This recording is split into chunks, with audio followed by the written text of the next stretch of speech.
In these troubled times, it's difficult to know what the truths may be, let alone finding those truths that will set us free from the cycle we humans seem to find ourselves in, of fighting and struggle to our own chagrin.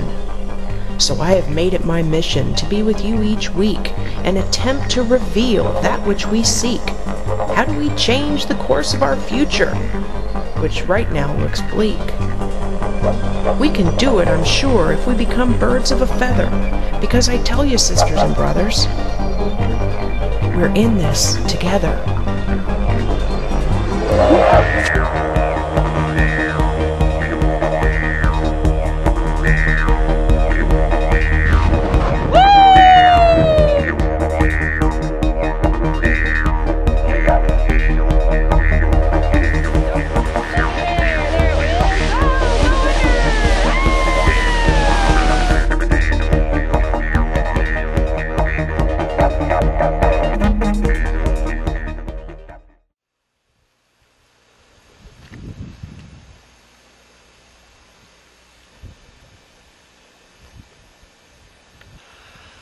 Morning, friends. Well, it's coffee time on the frontier. We're all just waking up, thinking about life, getting ready to move on. Okay, so this is Nevada, and we are right here-ish, right in there. Right there. Now, as a lot of you probably know, most of Nevada is pretty flat, which means that when it's warm, which right now, even though it's after autumn equinox, it still is pretty warm down there. It's warm, hot, call it what you like. And so what we wanted to do was to find our way into the mountains, which as you go up in elevation, it gets cooler, which it's much cooler here. So we found a little place called Secret Valley. We're right at Secret Pass. And so welcome to Secret Valley. Now the saving grace for the people who've always lived in flat, dry areas is that there'd be little secret places up high like this, with creeks running through the valley floor. And these trees, these short little stubby trees, are willows, which is perfect food and building material for beavers.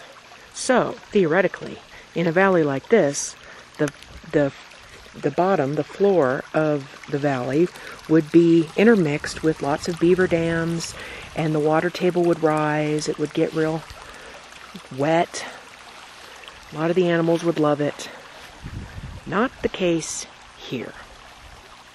Now, a big part of my job as a wanderer is to keep track of what's going on public lands that supposedly no one person or group is supposed to own, land that belongs to all of us, and see how it's going, if it's okay, what's the state of things. Because, if people don't watch other people, you know how people are. They take a little extra, they dump a little things under the rug, people. So instead of a secret valley where you have beaver, elk, deer, even fish, what you have are cows, and what cows make, which is this stuff.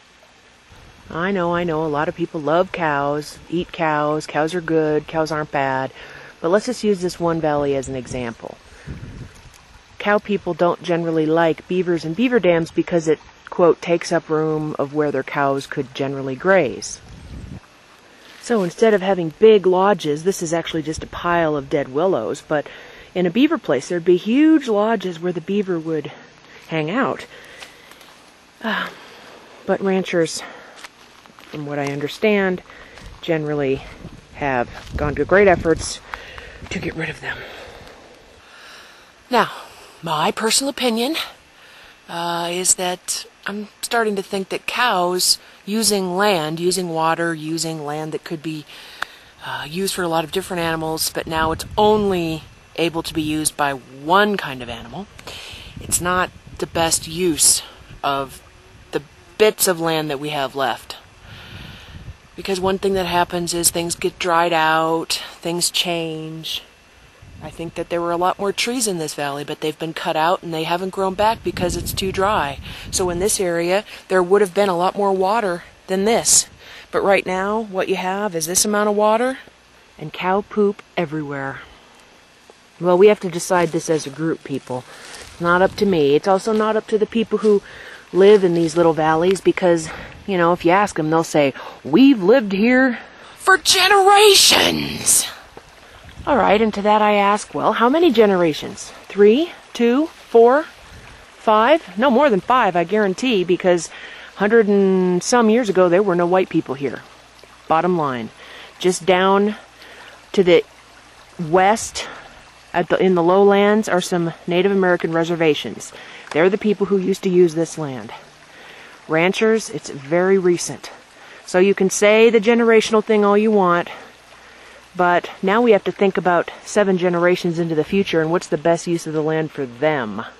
And not just people.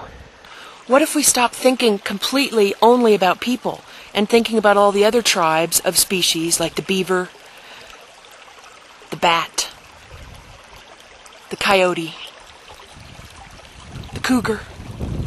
Maybe if there's more of them, the people of us, people who are here now, will feel better. Maybe we're sick because we're lonely. I don't know. We'll have to figure it out. This is Quynn Elizabeth in the heartland of Nevada, and I am the Wanderer.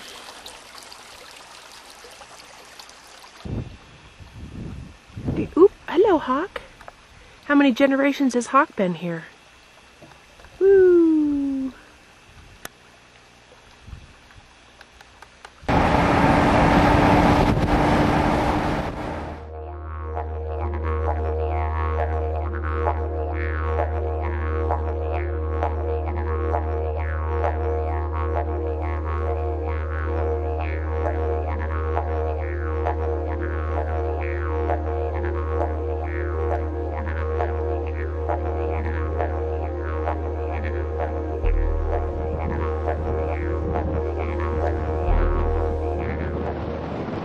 Hey friends, well, I'm in central Nevada, and the sun is strong and the wind is big today. I hope you can hear me.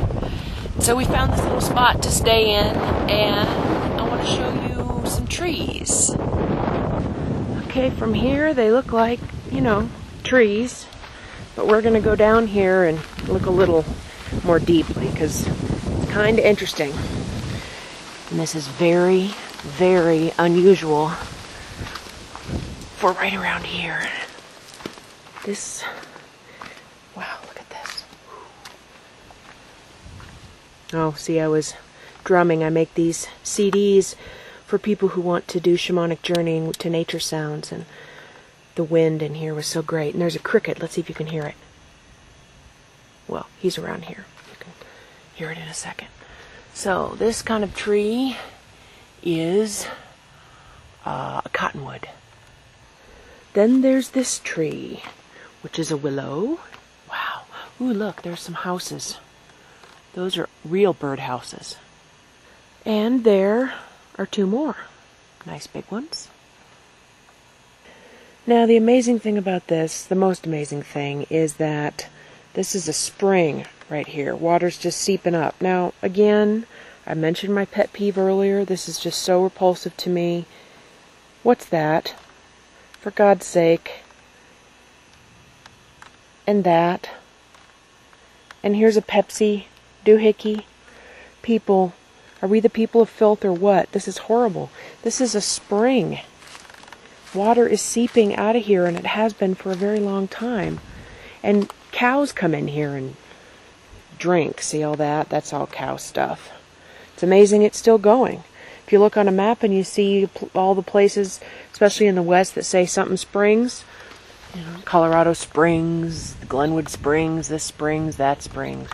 Well, some of them still have springs, but a lot of times they're dried up because of, you know, cows or something.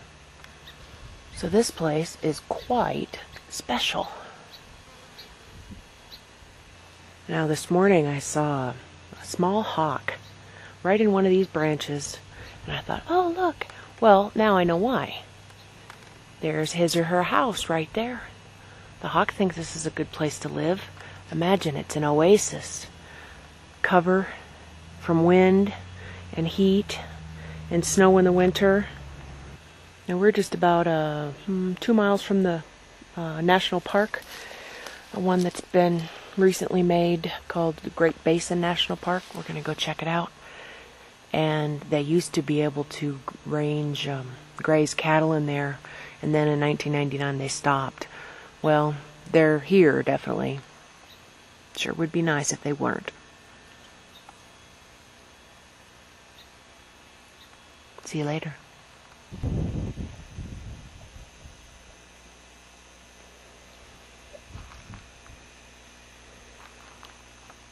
Well, the sun is going down and we've been driving. Wow, there's the sun.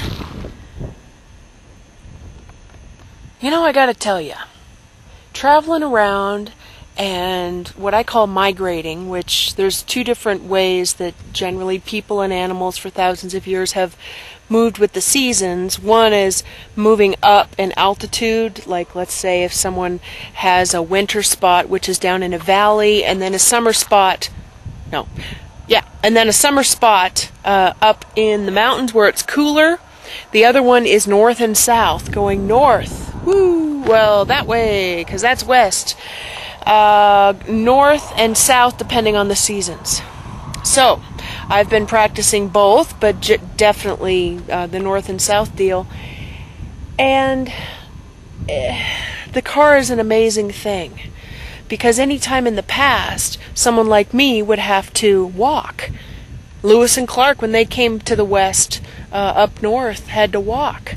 And that takes a while. It takes a long time. So you really have to watch, each step by step, different terrain and how things change over a number of days. Now, the interesting thing about traveling by car is that you get to travel, let's say today we didn't even move that far. We moved from where I showed you last with the big trees, which was awesome. And then we traveled maybe not even 100 miles. Not even 100 miles.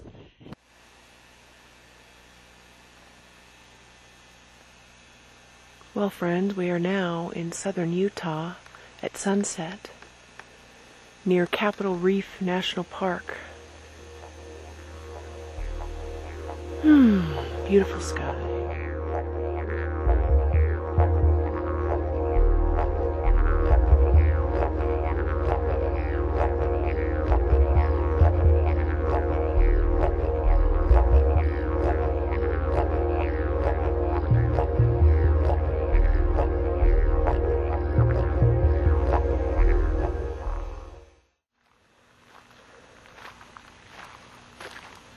Well, friends, I had to stop.